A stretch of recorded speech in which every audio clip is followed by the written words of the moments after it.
مثلا آپ یہ کہہ سکتے ہیں گندم ذرا گھٹیا درجے کی ہے تو یہ میں زیادہ دیتا ہوں، بڑھیا گندم مجھے اتنی دے دیجیے آپ، تو اگرچہ اس میں کوئی یہ نقدہ نقد ہو رہا ہے لیکن نہیں ہو سکتا، اس کا راستہ روک دیا گیا۔ گندم کی عوض ایکسچینج ہوگی تو ایگزیکٹلی اتنی ہی وزن کے ساتھ ہوگی، نو ڈفرنس۔ اگر اس میں ڈفرنس ہوا اس کو فضل کہتے ہیں زیادتی کو۔ تو ربا الفضل جو ہے، کچھ چیزیں حدیث میں آ گئی ہیں کہ ان کا اگر ایکسچینج ہوگا تو ان میں کوئی اضافہ نہیں، چاندی کے عوض آئے گی تو برابر آئے گی، اس میں کوئی اضافہ نہیں ہوگا۔ اصل میں اس سے بھی ایک راستہ سود کا نکلتا تھا جس کو کہ حضور صلی اللہ علیہ وسلم نے روک دیا ہے کہ اگر آپ انہی اجناس کو بدلیں گے اور اس میں کوئی فرق کر دیں گے تو اس کے راستے سے سود کی شکل جو ہے کہیں نہ کہیں وہ آ جائے گی انسانوں کے کاروبار کے اندر۔ تو یہ ربا الحدیث بھی کہلاتا ہے، حدیث میں جس کو اضافی طور پر ربا قرار دیا گیا ہے، اور ربا الفضل کہلاتا ہے کہ چاہے وہ ہے نقدہ نقد۔ اب دو چیزیں الگ ہیں تو ٹھیک ہے، میں گلاس خرید رہا ہوں اور چاندی کے 2 سکے دے رہا ہوں، قیمت ہو گئی ہے، چاندی قیمت ہے 2 روپے میں نے لیے، گلاس لے لیا، تو یہ تو ایکسچینج ہو گیا، یہ ہے بیع۔ لیکن چاندی کے 2 سکوں کو چاندی کے 2 سکوں سے ایکسچینج کیوں کر رہا ہوں میں؟ کیا وجہ؟ کوئی نہ کوئی اس میں ہے، کوئی پیچ ہے، کوئی پھیر ہے۔ لہذا ان چیزوں کی وہ 8-10 چیزیں ہیں، ان میں گندم بھی ہے، جو بھی ہے، کھجور کے بدلے میں، نمک کے بدلے میں، اور اسی طرح سونا اور چاندی، ان چیزوں کو اگر ان کا ایکسچینج ہوگا تو ایگزیکٹ اسی مقدار میں ہوگا، اس کے اندر کوئی کمی بیشی نہیں ہوگی۔ اگر اس کے اندر ہوئی تو وہ ربا ہے، وہ بھی ربا ہے، تو اس کو نوٹ کر لیجیے۔ اس سلسلے میں نقد کے ضمن میں ربا النسیہ اور ربا الفضل کی جو بے شمار صورتیں سرکاری اور غیر سرکاری سطح پر ہماری پوری تجارت و صنعت اور ریاست کی سطح پر دفاع و ترقی کی جملہ سکینوں میں رچی بسی ہوئی ہے۔ اب یہ سارا ہمارے ہاں ڈیفنس باؤنڈ ہے اور یہ ہے، یہ سب کیا ہے؟ ڈیفنس سرٹیفکیٹ، سب سود ہے، وہ تو ربا النسیہ ہے۔ کاروبار میں ہم جو کچھ کرتے ہیں، مثلا جیسا کہ میں نے آپ کو بتایا تھا کہ یہ اب جو بیٹھے ہوئے ہیں جن میں کہ چاہے وہ منڈیاں جو ہیں اجناس کی ہیں اور چاہے اس کے اندر جو ہے سبزیوں کی ہے، پھلوں کی ہے، اس میں جو بیٹھے ہوئے ہیں کمیشن ایجنٹس سود کر رہے ہیں۔ وہ خود خریدار نہیں ہے، خود فروخت نہیں کرتے، خریدار کوئی اور ہے، فروخت کرنے والا کوئی اور ہے، یہ دونوں سے کمیشن لے رہے ہیں، حرام۔ اسی طرح آپ نے سودا کیا ہے کہ مجھے اگلے موسم میں تم اتنی گندم دو گے، اس ریٹ پر دو گے، اچھا 10% لے لو، غلط ہے سودا، حرام سودا ہے۔ پوری قیمت دو گے تو سودا ہوگا، ورنہ نہیں۔ تو اسلام نے بہت سے ایسے اقدامات کیے ہیں شریعت نے کہ جس سے سرمایہ کا جو نارمل رول ہے اس سے زیادہ نہ ہو جائے۔ اب میرے پاس 5 لاکھ روپیہ ہے، میں اس سے کاروبار کر سکتا ہوں، میں کہتا ہوں کیوں نہ 50 لاکھ کی گندم کا سودا میں کر لوں، 5 لاکھ 10% میں نے دے دیا، سودا ہو گیا، 50 لاکھ کی گندم کا سودا کیا ہے۔ یہ میں گویا کہ اوور ٹریڈنگ کر رہا ہوں، میری اپنی کیپیسٹی جو ہے، میرے اپنے جو ہے میرا سرمایہ وہ 5 لاکھ ہے اور میں اوور ٹریڈنگ کر رہا ہوں۔ اوور ٹریڈنگ کا نتیجہ یہ نکلتا ہے کہ سرمایہ کا ارتکاز شروع ہو جاتا ہے۔ اچھا، جس طریقے سے ہمارے یہاں چل رہا ہوتا ہے یہ ایکسچینجز کے اندر دیا لیا لیا دیا دیا لیا لیا، نہ دیا نہ لیا، اور 10 ہاتھ بدل گئے، اور 10 ہاتھ بدلنے میں اس کے اوپر قیمت چڑھتی جا رہی ہے۔ وہ صرف سرمایہ دار جو ہے وہ اپنے اس سرمایہ کے بل پر کہ اس کے پاس ایک اس کی گڈ ول ہے مارکیٹ کے اندر کہ یہ کروڑ پتی آدمی ہے، وہ دیا لیا، اس کو اندراج ہوتا ہے بھائی کھاتے کے اندر اور اس کے اندر رقم چڑھتی جا رہی ہے۔ فیکٹری میں مال ابھی تیار بھی نہیں ہوا ہے جاپان میں، اور اس کے سودے ہو چکے فارورڈ ٹریڈنگ کے اندر، اور نہ معلوم کتنے ہاتھ چینج ہو چکے اس میں۔ ایک صاحب نے مجھے اپنا یہ چشمدید واقعہ بتایا تھا، شیخ منظور الحق صاحب، ہمارے بہت سے احباب تو واقف بھی ان سے فوت ہو گئے اب، کہ ایک بہت بڑے سیٹھ تھے مسلمان کراچی میں، بہت بڑے کاروباری، اتنے بھاری تھے وہ جسم کے اعتبار سے کہ ان کی طہارت وغیرہ بھی کو ملازم کرتے تھے ان کے لیے ممکن نہیں تھا۔ وہ پڑے رہتے تھے اور ان کی توند کے اوپر ٹیلی فون 2-3 رکھے ہوتے تھے، اور ٹیلی فون سے آگے آئیے سودا یہاں دے لو دے دو، اور لے لو اور دے دو اور لے لو اور دے دو کے سوا ان کا کوئی کام نہیں۔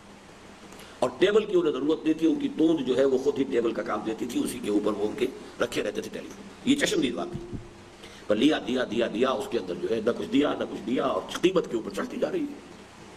یہ سارا معاملہ جو ہے اس کو میں نے ایک جملے میں سمیٹا ہے۔ اس سلسلے میں نقد کے ضمن میں ربا النسیہ اور ربا الفضل کی جو بے شمار صورتیں سرکاری اور غیر سرکاری سطح پر، غیر سرکاری سطح پر کہاں ہے، ہماری پوری تجارت و صنعت اور ریاست کی سطح پر دفاع و ترقی کی جملہ اسکیموں میں رچی بسی ہوئی ہیں، ان کا ذکر تو تفصیل حاصل ہے۔ یعنی یہ تو اتنی obvious بات ہے کہ اس کے بارے میں کچھ بات اور مزید کہنا وقت کا ضیاع ہوگا۔ اگرچہ حضرت علامہ کے یہ 2 اشعار نقل کیے بغیر آگے بڑھنے کو جی نہیں چاہتا، یہ پہلے بھی آپ پڑھ چکے ہیں، لیکن یہ اشعار آپ لوگوں کو یاد ہونے چاہیے۔ از ربا آخر چمی زائد فتن، سود کے پیٹ سے آخر اور کیا چیز ولادت ہو سکے گی، اس ام الخبائث کے پیٹ سے آخر کس چیز کا جو ہے زادن جو ہے وہ پیدائش کے معنی میں آتا ہے، آدم زاد، آدم کی نسل، تو کیا چیز پیدا ہوگی اس سے، اس ام الخبائث کے پیٹ سے سوائے فتنے کے. کس نہ دانت لذت قرض حسن. قرض حسن جو ہے اس کی جو اندر جو لذت ہے ان کو لوگ واقف ہی نہیں رہے اس سے کہ میرے پاس فاضل سرمایہ رکھ لو بھائی, ٹھیک ہے تم کام کر لو, تمہاری گاڑی کہیں رک گئی ہے چلا لو, اس سے پھر مجھے واپس کر دیں. از نبا جاں تیرا دل چوں خشت و سنگ. اس سود سے انسان کی جان تاریک ہو جاتی. جان سے مراد انسان کا باطن, جان جو ہے انسان کے باطن میں. تیرا کہتے ہیں تاریک دل, اور دل ایسے ہو جاتا ہے جو خشت و سنگ جیسے کہ اینٹ اور پتھر. آدمی درندہ بے دندان و چنگ, اور انسان درندہ بن جاتا ہے, بھیڑیا بن جاتا ہے, اگرچہ اس کے بھیڑیوں والے دانت نہیں ہوتے اور بھیڑیوں والے پنجے نہیں ہوتے اس کے, لیکن انسان بھیڑیا بن جاتا ہے اپنی مانوی شخصیت کے اعتبار سے. تاہم زمین کے سود کا ذکر ضروری ہے. یہاں اصل میں کہہ یہ رہا ہوں کہ یہ سود تو اب لوگوں کے علم میں ہے, پیسے کا سود, نقد کا سود, کاروبار کا سود, لیکن زمین کے سود کے اندر اصل میں یہ ہے کہ اس میں بہت ایکسیپشنل معاملہ علامہ اقبال کا ہے. مولانا مودودی بھی اس میں بہت پیچھے رہ گئے علامہ اقبال سے, اور وہ یہ کہ زمینداری کو انہوں نے سند جواز عطا کی, مزارعت کو سند جواز عطا کر دی, اور اس حوالے سے وہ علامہ اقبال کے طور تک نہیں پہنچ پائے. اسلام کا یہ پہلو علامہ پر منکشف ہوا ہے, اور جس کو آج کل ہم اور وضاحت کے ساتھ بیان کر رہے ہیں. تاہم زمین کے سود کا ذکر ضروری ہے اس لیے کہ اس کے ضمن میں مذہبی سطح پر تو مغالطے موجود ہیں ہی. شیدائیان اقبال کا ذہن بھی صاف نہیں ہے, چنانچہ وہی اشعار کو تو لہک لہک کر پڑھتے ہیں کہ کرتا ہے دولت کو ہر آلودگی سے پاک و صاف, منعموں کو مال و دولت کا بناتا ہے امی. یہ منعم میں نے پڑھا ہے, عام طور پر کیا پڑھتے ہیں منعم. کیوں منعم اور منعم میں کیا فرق ہے جی؟ منعم اس میں فاعل ہے تو منعم کون ہوا ہے؟ ہاں وہ اللہ ہے.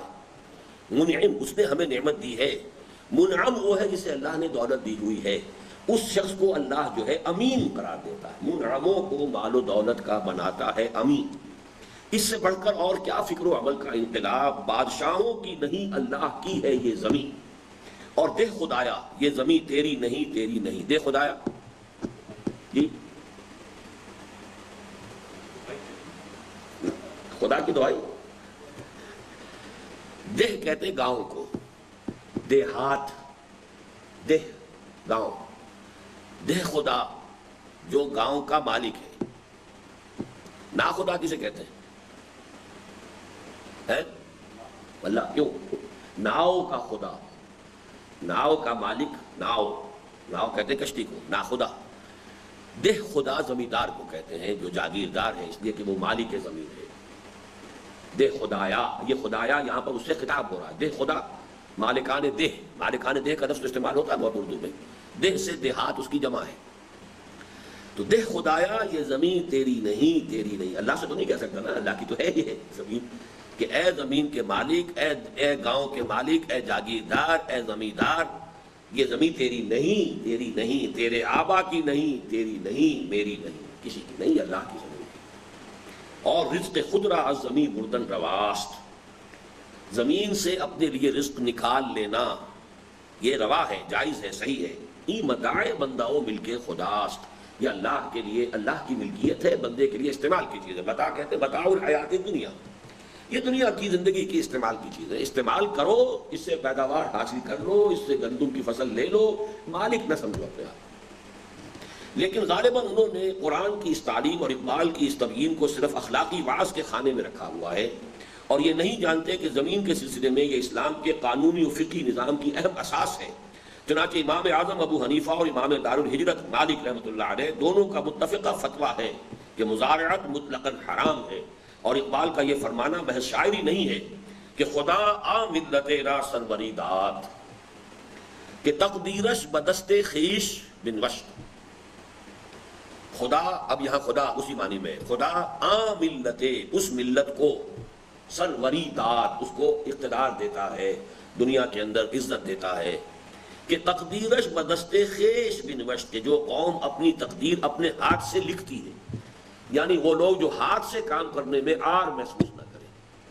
جیسے آپ کسی انگریز دیکھیں گے انجینئر کو, وہ جاتے ہی چاہے باہر سے وہ سوٹ پہن کر آیا اور اعلیٰ ترین سوٹ کار کے اندر آیا ہے, اس نے وہ اتارا ہے, نکر پہنی ہے, اور ہاتھ اس کے بھی بالکل مستریوں کی طریقے سے آپ کو خراب نظر آئیں گے. جبکہ ہمارا دیسی صاحب جو ہے وہ تو صرف بیٹھ کر جو ہے وہ کاغذ کے اوپر کام کرے گا, ہاتھ سے کام کرنے والا. اور اسی کی حدیث کے اندر بھی آئی ہے کاسب, ہاتھ سے کام کرنے والا.